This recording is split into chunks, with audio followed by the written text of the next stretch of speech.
New intro because the old one kept getting copyrighted.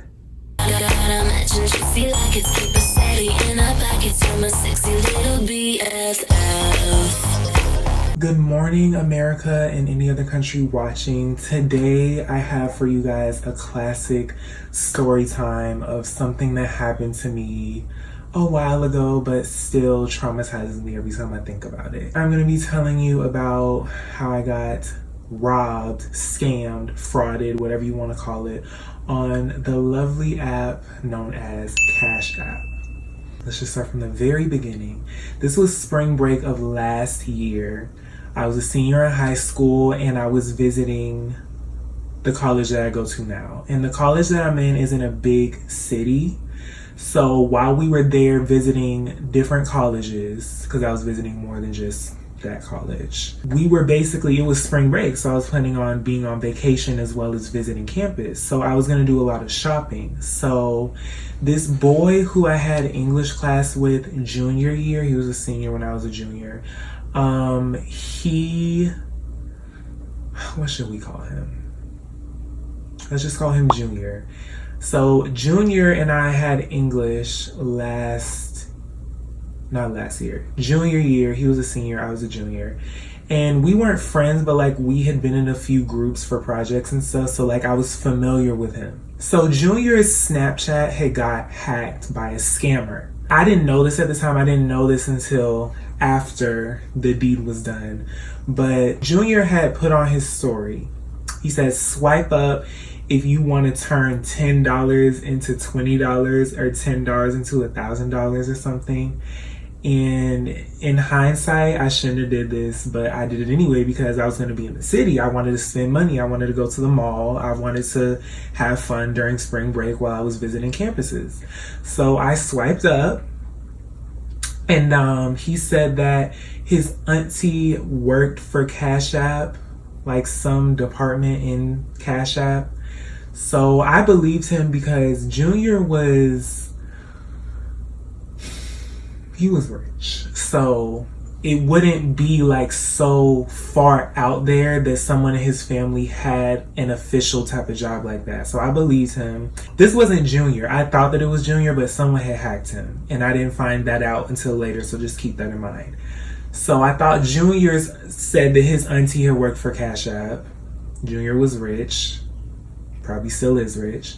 So, I believed him. He was like, send this account $10 and I will flip it into $1,000, or I'll tell her and she'll deposit the $1,000 in your Cash App. So I was like, okay.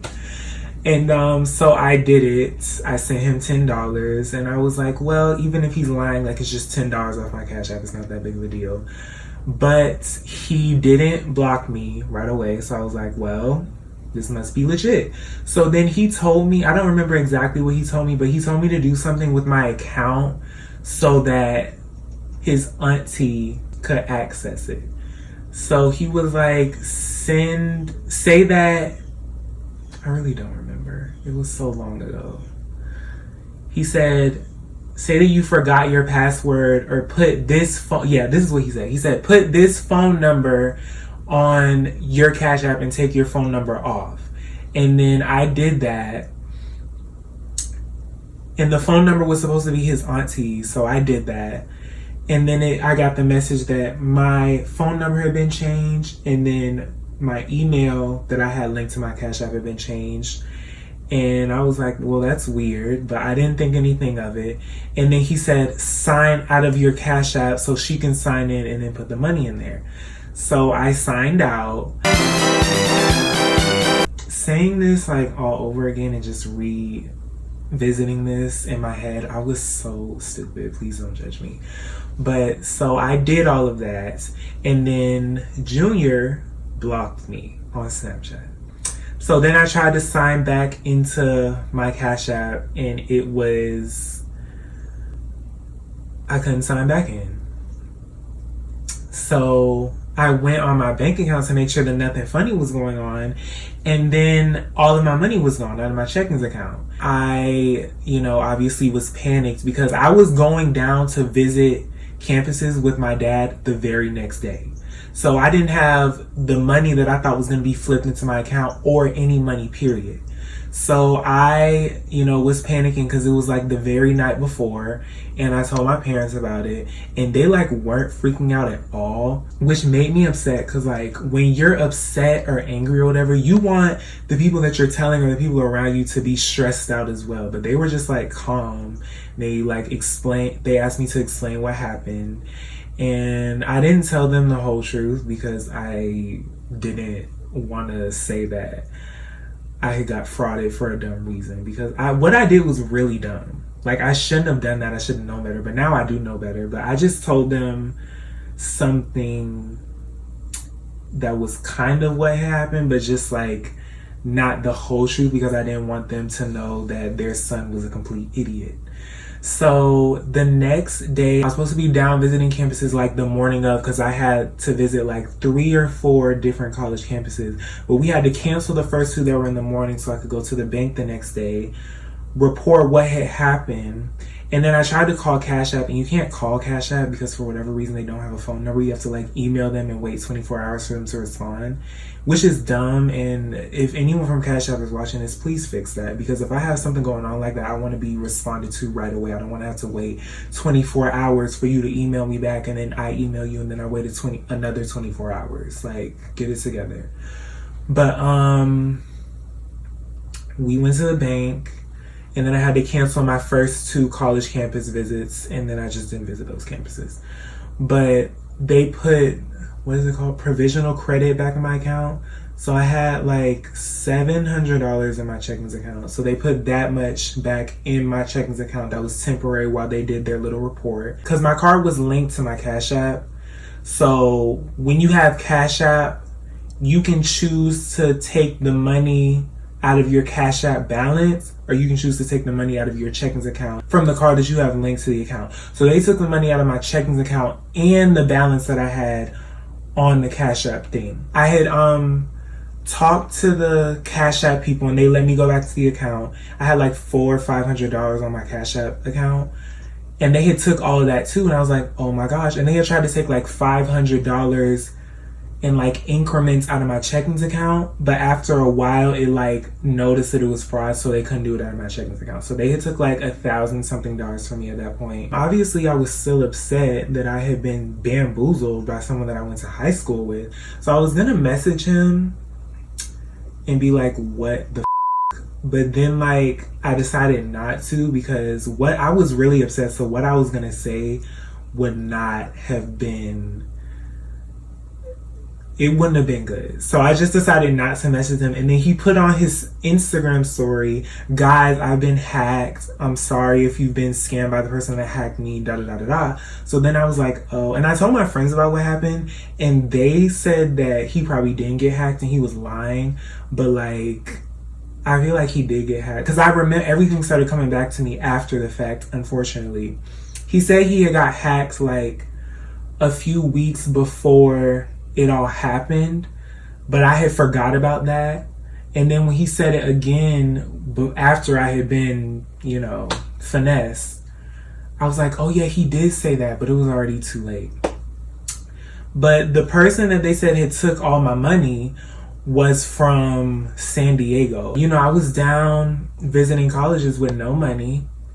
I had to depend on my dad to pay for food and everything. We didn't get to go to the mall the way that I wanted to. We didn't get to go to the beach, the park, the amusement parks, whatever. We didn't get to do none of that. We just got to do the bare minimum. And while I was visiting colleges and like trying to figure out where I wanted to go, my mind was completely somewhere else. So I didn't even really get to like get the feel of all the places that I was visiting, because I was on the phone with the bank and on my computer emailing Cash App trying to get all my money back.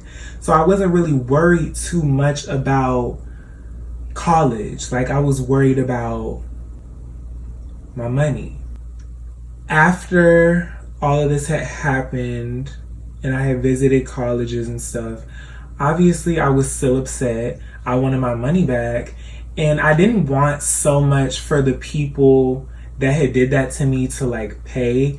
First and foremost, I just wanted all my money back. And then I was going to deal with the people who I did it later. Like, I wasn't really worried about them at this time. I just wanted all of my money back. So I waited patiently to get the report back, and they had asked me to meet with them at my bank and stuff. So I met with them. I got my money back. I don't know if the people who took it from me has that money or they probably used it all at this point. It's been like a year, but I don't know if it got taken out of their account or they just gave me money from the bank. But I did get my money back. I sorted it out with Cash App because I had to go back and forth with them through email for like 2 weeks just to get back into my account to get my $400 back. But I got that money back, and then they disabled the account. So the $400, I just had linked it to my card and then sent it to my checkings account, and I just like spent it all at the mall when I got back to my hometown and didn't get to spend it where I was visiting college. But I did get to spend all of that. So I'm sure you think that I wouldn't trust Cash App anymore, but I have another Cash App account. And if anyone wants to send me any money, my cash tag is $DEM Williams with 2 S's. But that's besides the point. I haven't told a lot of people about it because it's just so stupid that I did that. But I told some friends about it. And they obviously, after they reprimanded me for being a dumbass, they said that, you know, did you ever like press charges? And I was like, no, I didn't press charges.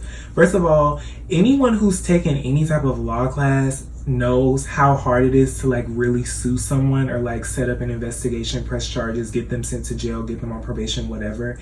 It takes a lot of money, it takes a lot of time, and it takes a lot of work out of yourself, your lawyer, everybody involved. And I just got my money back at that point, so I was just over it. Like, I was just thankful that I had got my money back. You stole $1,100, whoop-de-whoop, yay for you. And as for Junior, I didn't contact him and tell him about what had happened the way that I said I was.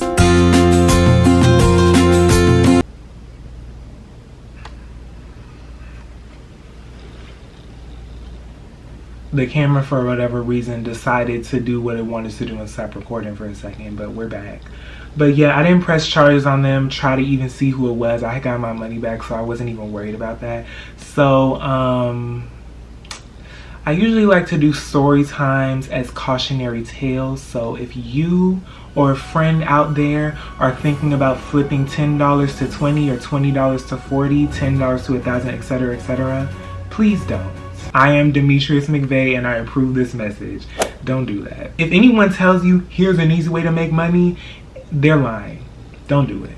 It's not worth it. I hope you guys enjoyed this video. Please don't be dumb like me. Make your money on your own. Go to work, get that check, start your business, do what you have to do.